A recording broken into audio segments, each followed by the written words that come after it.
Anak, nakita mo ba yung cellphone ng tatay mo? Nilagay ko dun sa loob ng kabaong niya bago siya ilibing. Ha? Ba't mo naman ginawa yun, anak? May mga importante laman dun. Baka sakaling buhay pa siya para matawagan niya ako. Ay, Diyos ko talaga tong batang to.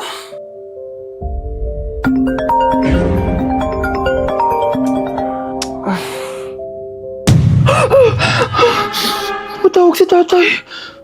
Nay, kailangan natin pumunta sa sementeryo. Tumawag sa akin si tatay. Anak, pwede ba? Wala akong oras makipagbiruan sa'yo. Marami pa akong tatapusin trabaho. Pero nay, Pag di ka pa tumigil, kukunin ko yung cellphone mo. tay, sumagot ka. Alam kong buhay ka. Sa lahat ng pwede kong makita, ikaw pa talaga. Jessica, tinatawagan ko lang tatay ko. Nababaliw ko na talaga, no? Patay na tatay mo, di ba? Baliw. Hindi, buhay siya. Ito tandaan mo. Kapag hindi ka pa tumigil sa kabaliwan mo, susunod ka na sa tatay mo. Sinabihan akong baliw ni Jessica tapos sinaktan niya ako. Totoo naman, di ba? Nabuhay ka. Anak, nabalitaan mo na ba? Ha? Ang alin, Nay? Patay na si Jessica. Natagpuan siyang walang buhay dyan sa may ilog. Ano? Ay, Diyos ko, kawawang bata. Tay, sumagot ka na please.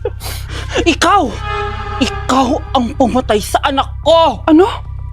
Eh, siya nga to ng away sa akin eh. Ikaw ang huli niyang kasama. Tandaan mo to. Isusunod kita sa tatay mo. Tay, hindi ko na alam gagawin ko. Sinisisi ako ng nanay ni Jessica sa pagkamatay ng anak niya. Natatakot ako. Anak, yung nanay ni Jessica. Oh, bakit, Nay? Pinatay daw. Binitin sa may puno. Ano? Nakakatakot na dito sa barangay natin, anak. Sinong pumapatay sa kanila? Nay, may tao. Sino po sila? Magandang araw po. Ako po si Detective Jason. Ako ang may hawak sa investigation case sa pagkamatay ni Cheska at ng kanyang nanay. Bakit kayo nandito? Dahil dito.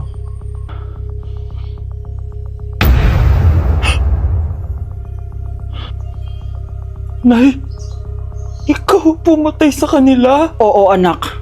Narinig ko lahat ng mga sumbong mo sa tatay mo. Cellphone ni tatay. Pinangako ko sa tatay mo bago siya mamatay na poprotektahan kita kahit makapatay man ako ng tao. Sumama ka sa akin, ma'am, para ma-interview ka namin. Tandaan mo to, anak. Kahit nasa kulungan ako, poprotektahan kita. Tumawag ka lang.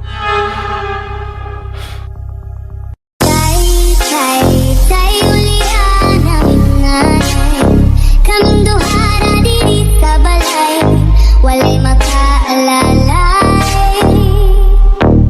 Ew! Tignan mo nga itsura mo. Hindi ka bagay sa school na to. Wala akong oras makipag-away sa'yo, Cheska. Talaga? Eh di bibigyan kita ng oras. Hoy, babae ka! Subukan mo saktan ng basic ko. Makakatikim ka sa akin. Look who's here. Ang BFF niyang squatter. Anong sabi mo? Aray! Huwag mo akong angasan, be. Baka gusto mo mabura yung mukha mo. Hoy, Patricia, tama na yan. Awayin mo pa tong basic ko, hindi lang yung matitikman mo sa akin. Walang iya kayo, ipapag-guidance ko kayo. Lagot kayo sa tatay ko. Go lang, be. Papuntahin mo dito yung tatay mong korap. Pag meet and greet kami, hindi pa ako tapos sa inyo. Ay, banatera ka talaga, bes. Alam mo yan, bes. Christmas music ba yun? September 1 na pala. Anong oras na? Anak, bumangon ka na dyan. Christmas party nyo na. Christmas party na namin. Ready na ako, Nay. Ay wow, excited siya oh. Hi, Mare. Long time no see, ah. Mare! Hello po, Ninang. Ito na ba yung naanak ko? Ang laki na pala niya. Oh, eto. Aginaldo mo, iha. Kukunin ko muna sa kanya, baka kasi mawala niya.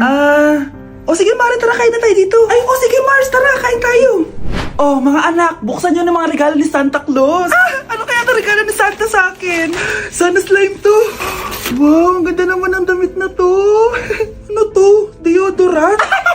Alam kasi ni Santa na maasim ang kilikili mo. Nayo! Okay, dalawa, tama na yan, ha? Nakakamiss maging bata. Mga anak ko, I got a new bag. Nay, bumili ka na naman? Ilang araw na tayong walang makain. Tapos inunan mo pa yan? Nay, nagugutom na ako. Kayong dalawa, wala kayong karapatan magreklamo, ha? Alak lang naman kayo ng tatay niyo sa una niyang asawa. Tatawag ko kay tatay. Akin na yung cellphone mo. Hinding-hindi mo na ito makukuha sa akin. Ate, natatakot na ako sa kanya. O eto, kumain ka na. Ate, ganito na lang ba talaga buhay natin? Hindi. Hahanap ako ng paraan para makausap si tatay. Love, padala ka naman ng 50,000, oh. Magbabayad kasi ako ng tuition ng mga anak mo. Tapos, ang dami pa nilang pinapabili. Tay, hindi totoo yan! Sinungaling siya! Wala na siya. Akala mo talaga makakasumbong ka? Talagang sinusubukan mo ko, ha? Walang iya ka talaga, tita! Ayan, diyan kayo nababagay. Ikukulong ko kayo dito. Wala akong pake kung anong mangyari sa inyo. Tay, tulungan mo kami. Ate, mamamatay na ba tayo dito? Tiwala lang, Kyle. Kakayanin natin to. Kyle? Ang taas ng lagnat mo. Tita, tulong! Dali natin sa hospital si Kyle! Ang ingay naman ng mga yun. May bago na naman akong bag. Kyle! Delivery po. Salamat naman dumating na yung bago ko cellphone. Oh, ano pa ginagawa mo dyan? Binayaran ko na to sa online. Tama nga sila. Inuubos mo lahat ng pera ko sa mga luho mo. Ha? Ramon? Umuwi ka? Kukulong ko kayo dito. Wala akong pake kung anong mangyari sa inyo. Grabe ng pinagagawa ng babaeng to. Ginagawang hayop ang mga bata. Ramon, kailangan mo nang umuwi dito. Walang hiya talaga yung si Rosa. Lumayas ka na dito, ha? Ayaw ko makita yung pagmumukha mo. Tsaka lahat ng mga pinambibili mo, bayaran mo to sa akin. Tapos na ang maliligayang araw mo. Tulong! Scarlett! Scarlett! Tay! Kyle! Okay na si Kyle. Buti na lang, agad niya siya nadala dito. Sorry mga anak. Kung alam ko lang, uuwi ako agad. Tay, ang importante, nandito ka na. Yay! Nandito na si tatay! Makakain na ulit tayo ng masarap, ate! Huwag kayong mag-alala, anak. Hinding-hindi na kayo malalapitan ng babaeng yon. Pangako. Eating only 7-Eleven for a day. Let's go! Ano ba gising na magkukontent ka? Patayo na dyan.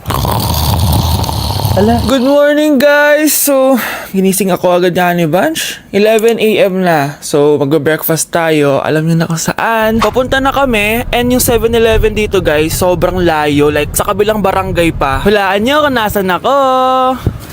Nasa isang branch ako na binigay sa akin ni Daddy. Thank you, taxpayers! Wow, ang daming choices oh. Umagang-umaga, samgyup sa lagad. Ano yan? Balik mo yan, balik mo yan. Ano na naman to? Bayaran mo to ah. Sabi di ba breakfast lang? Parang mag-fiesta na tayo dito eh. Let's eat! So, itry na natin tong spam musubi. Yan. Mas masarap yung sa Japan, pero masarap din naman to. Meron tayong samgyupsal. Oh! Baho ah. Wow ah. Next is lasagna! Favorite ko yan. Masarap siya, guys. Mantikan ko na makalimutan itong matcha latte from Chingu. Hindi ko siya gusto. Parang lasang artificial. Sarap niya! Two types of people. Ubos namin. Baka sabihin niyo hindi namin inubos. It's lunchtime, guys! So, kakain na naman tayo. Bosh, gusto ko ng pad thai. Hindi po, ate! Kaya nga 24 hours 7-Eleven challenge. May kinikrave na akong ibang pagkain, pero 7-Eleven pa rin tayo, guys. Malay mo may pad thai sa 7-Eleven. 7-Eleven. Let's go! Excited na akong kumain. So, nandito na tayo sa second branch ni Daddy. Yes, kung di tatanong guys, contractor po yung tatay ko. Tara. Wow, parang ang sarap nito. Ano na naman to? Bakit ang dami na naman? Ito yung kinuha ko kasi patay gutom ako. Water check. Mountain Dew Zero check. Another mukbang. 100 kilo challenge. Tinahin natin tong Goging mandu. Ganito yung tsura niya, parang siyang siomay. Sarap! Dito ko lang to natitikman. Wow, ang daming laman. Liempo. Sa akin, chicken. Kimchi rice talaga? Bumili din pala ako ng laing. Laing.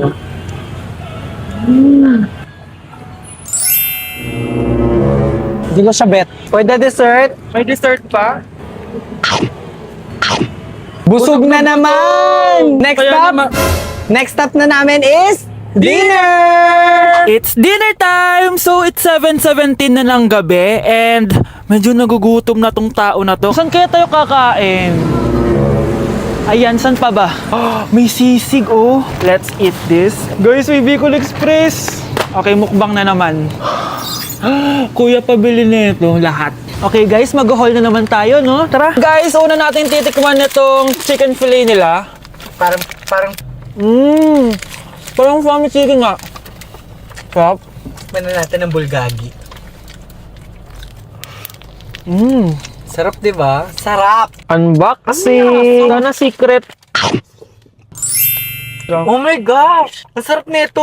Ngayon lang namin na-explore yung mga pagkain sa 7-Eleven sa Pinas. Sausaw natin to sa sabaw ng Bicol Express.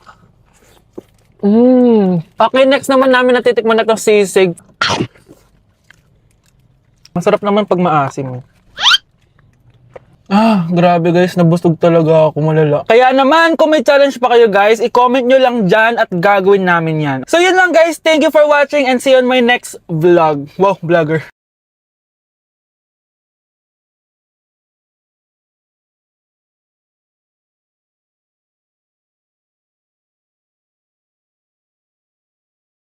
Yak! Ang cheap naman ng uniform nila. Mukhang maasim. Walang class. 2025 na, Android pa din ang cellphone. Kahit siguro Messenger naglalag dyan.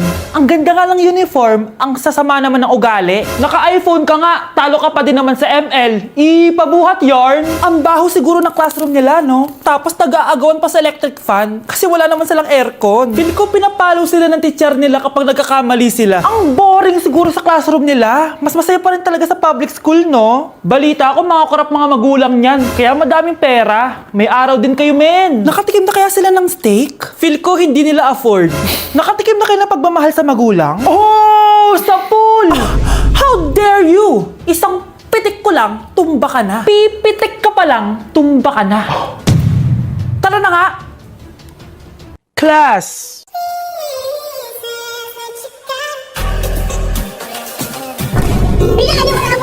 Boring pa ako pa nga dapat yung magtanong sa'yo eh. Pinahan mo ko talaga ako. Ang kapal ng mukha mo, pinahan mo. Pinahan kita na sa mga sabi ako. Going back to Honolulu just to get that Maui Wowie. That Maui Wowie. Sa tupo, nasa bako.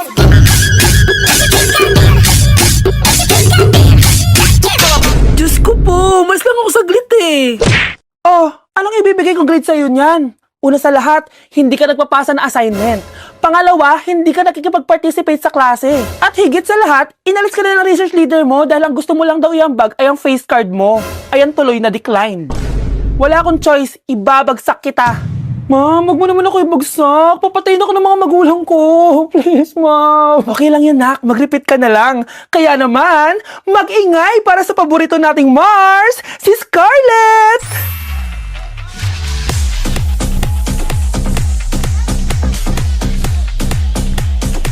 Huwag ka nang tatamad-tamad, ha? Okay, class. 5 points sa akin ang makakasagot neto. Ano ang pangalan ni Rizal? Ma'am. Yes, Scarlett? Rizal Park. Anong Rizal Park? Jose Rizal yon. Diyos ko, mga bata ngayon. Siya ang pambansang... Ma'am, siya ang pambansang opa. Siya ang pambansang bayani natin. Anong pinagsasabi nyo? Oh, kompletuhin nyo to. Ang kabataan, ang pag-asa ng busan. Mali! Bayan! Pinagluloko nyo ako, ha? O eto, ano ang sinulat na libro ni Jose Rizal? Ma'am, El Filibusterismo. Imnida. Tama na sana eh. Naloloko na kayo sa K-pop at K-drama na yan, ha? Last na talaga. Ayusin nyo na. Okay, class. Last question. Sino ang kapatid ni Rizal? Kapatid ni Rizal? Ma'am. Eto, sure na ako sa sagot ko. Yes, Scarlett. Ang kapatid ni Rizal Park ay si... si Sandara Park.